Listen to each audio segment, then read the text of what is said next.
Hey everyone, my name is David and I am a naturalist at Riverbend Nature Center in Faribault. Let's go explore.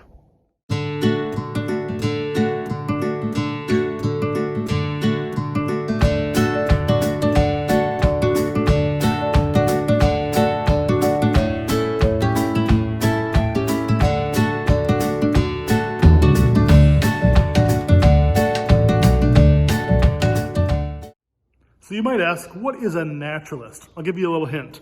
My office looks like this.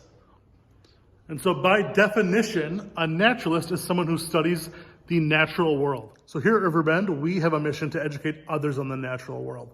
We use a variety of tools, including our animal ambassador team. Here's Fanny the bull snake. But most of all, we use the greatest classroom of all, which is the great outdoors. We are extremely lucky to have 743 acres of land, which includes the Straight River, various ponds and wetlands, the prairie, and a natural deciduous forest in the big woods. All this land takes a lot of work and a lot of maintenance. Let's hear from Brittany to see how she's working to keep invasive species out of Riverbend.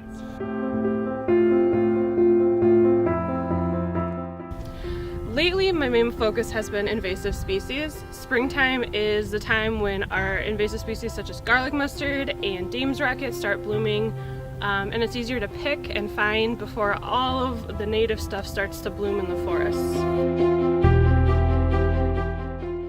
Right now, volunteers and staff are pulling. It is much better to get the root as much as possible before they go to seed. Right now it's early enough that the flowers are not out, so we can take our time and pull as much as we can. And then later into spring, when things start to flower, then we have to ramp up how fast we're pulling and bagging. If we leave the plants out, they can re-sprout into the ground, and then all of our work has gone for nothing good happens if it re-sprouts. Other times during the year, when specifically when spring has come to an end and we get into summer and fall, that's a good time we start working on buckthorn, which is an invasive tree. If you are out here and walking around, you might notice a few areas that look like we have taken down the whole forest. Those were really thick patches of buckthorn. So we had a contractor come in and mow it, and with buckthorn, like most other invasive species, it's a 10-year project. It is not a one and done. So it looks really messy right now, but what we will do is we will continue to mow down what we can. We will be treating the stumps so we don't get a bunch of resprout. We will still get a bunch of resprout. The seeds that have been dropped are viable in the soil for 7 years. So even though it's 1 year all gone, the next year it's gonna come back. You will see a lot of green new sprouts coming up. It is buckthorn. We are aware of that. That's part of the plan and process. So invasive species are bad because first off, they're not native to Minnesota specifically, and they outcompete our native species. If you don't know, Riverbend actually is home to the dwarf trout lily, which is an endangered species. It is only found in 3 counties in Minnesota and nowhere else in the world. And buckthorn, garlic mustard, Dame's rocket, those woodland invasives take over their habitat, and we could lose this species. It's been here a long time, but with human impact and how we move things around, we are destroying their habitat. So as a natural resource specialist, it is my job and my passion to save those species who are losing their battle because of human impact.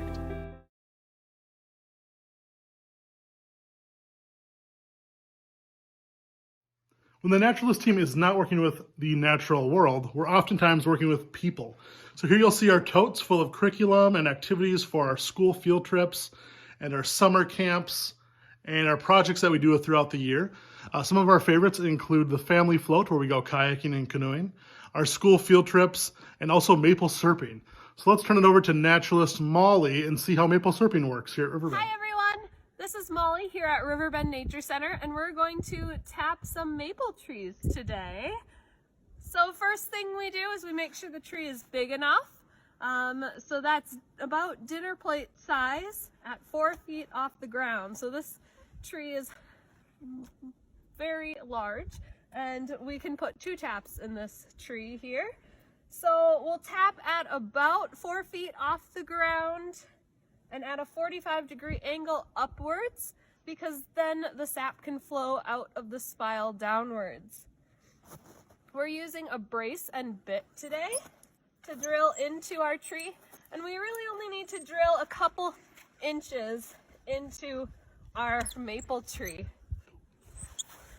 So it needs to be above freezing during the day and below freezing at night in order for that sap to flow. And that has to be a few days in a row. One day won't make it warm enough quite yet. Once you have your hole drilled, then you'll take a spile and a hammer and just gently tap that spile into the tree. And then finally, we'll put our collection bag on the spile, and the blue actually protects that sap from the sunshine. So come on out to Riverbend and enjoy maple syrupping season.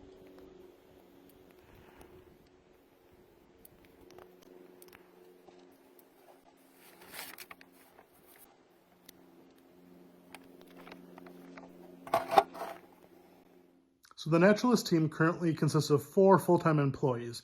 We all have very different backgrounds and different degrees, including ecology, zoology, outdoor recreation, and environmental studies.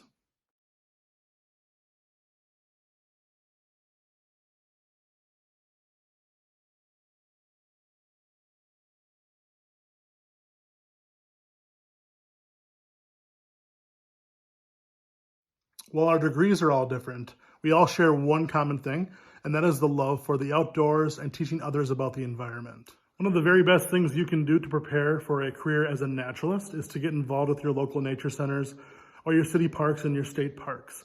Another great option is to get involved in the Green Corps after college graduation. Let's hear from Evan.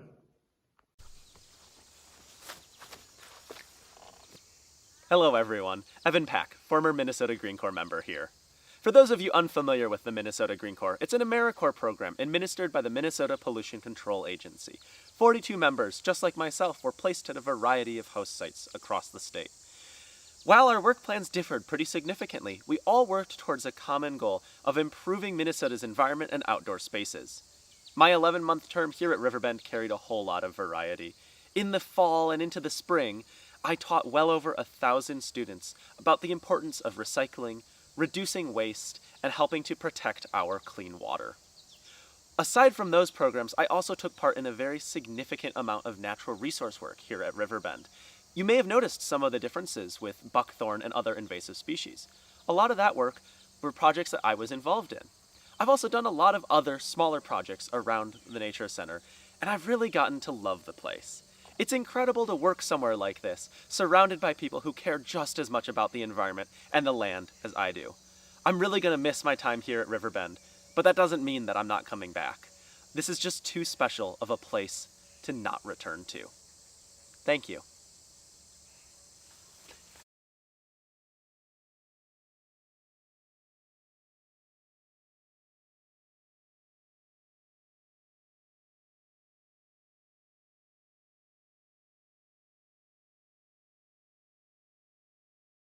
I hope that gives you a little insight on what it looks like to be a naturalist at a nature center.